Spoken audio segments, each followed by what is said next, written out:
Radio Rahim with John David Jackson, the man tasked on Saturday night with preparing the GWOT for her next challenge, which is a big one on this side of the pond. Savannah Marshall, it's a long-time grudge match, and we all see how animated Claressa is, how determined she is in every fight. But how do you make sure that she stays focused and doesn't let this anger or intention of proving something overshadow the game plan?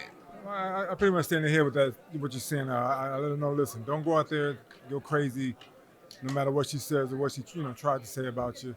And Claressa understands that. One thing I like about what she said, Coach, I haven't thought about this chick since I lost the fight years ago. She's the one that brings, she's the one that keeps popping up, mentioning my name.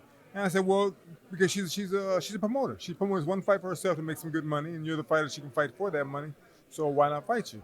And so Claressa's not really concerned about her per se, but in the past. But now that the fight's here, now she's definitely on the radar. And we're looking forward to a great fight. As Savannah said, a lot of different things that are stupid. And but if you watch the video of the amateur fight, Claressa won that fight. She won the fight. Most people agree. 3 judges in, I guess it was England, didn't agree. And so we'll see on Saturday who's the better fighter. There's much been made of Savannah Marshall's power, how many knockouts she's got. Do you rate that power and see that as a big threat for the fight? Not really.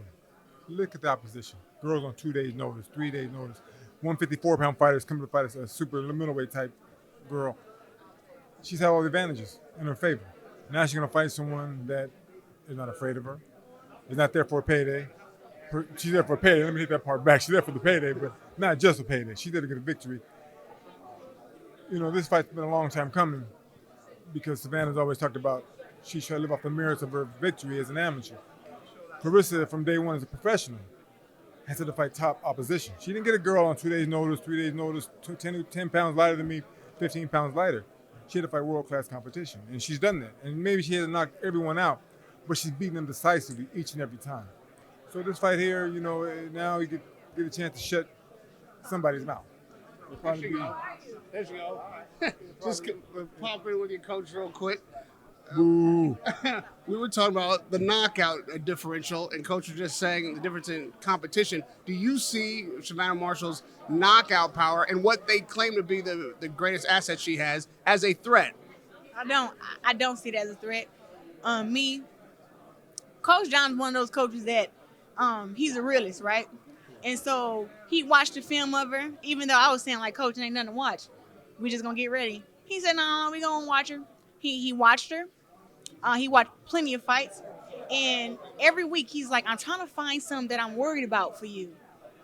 And we just went to camp, went to work, and he'd tell me, okay, for this, we going to work on that. We going to do this, we going to do that. But he knows.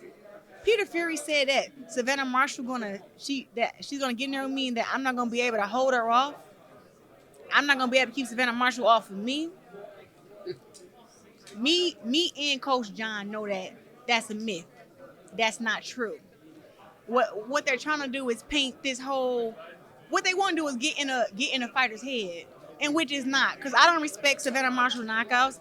I don't read the lines. I read in between them.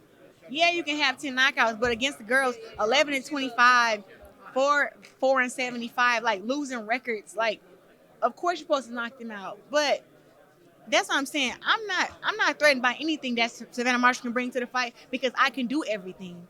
I can box, I can brawl, I can do both at the same time. I can be smart and figure it out. If she tries to box me and be long, I can figure it out. Now, can she deal with losing rounds and getting hurt and being backed up? Can she deal with that? We will. She's never had to. She never had to do that. To that point, the kind of adversity you have to overcome in the ring, when the physical fails you, is mental. In this build-up, even 10 years ago, have you seen anything in her to make you believe that she has that second gear to go to? Nope, I haven't, because when you only been 10 rounds once. And then in that fight, you look like shit. Against a girl who was a 147 pounder who came up to 168 to fight against you. No, I haven't. But that's what I'm saying. It's gonna be very interesting when she starts losing rounds. She may even start talking trash to me inside the ring. She's gonna try to throw me off inside the ring. But other than that, Savannah Marshall gonna be losing rounds, and everybody gonna keep holding their breath, hoping she throws something hard that's gonna land and knock me out, and they're gonna be holding their breath till their face turn blue. And lastly, whether or not the GWOAT title is on the line, it feels like every time if you're the GWOAT, you fight, it's on the line.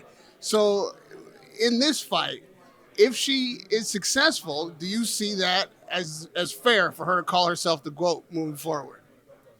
Well, one, she won't win this fight, Radio Rahim. And then for two, she can call herself whatever she want to call herself, but she won't be able to call herself that off me. Maybe she'll go to 68 or she'll go to 75 or maybe 54 and go and get a world title and become undisputed, but she ain't becoming undisputed against me. So she won't have a reason to call herself the GWOAT.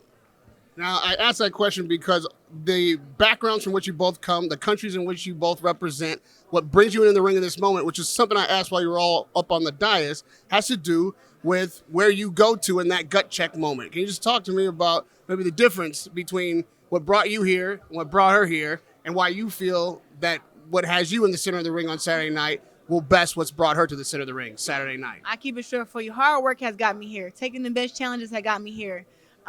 Being the spokesperson for women's boxing has got me here. Savannah Marshall is here because she's from Great Britain.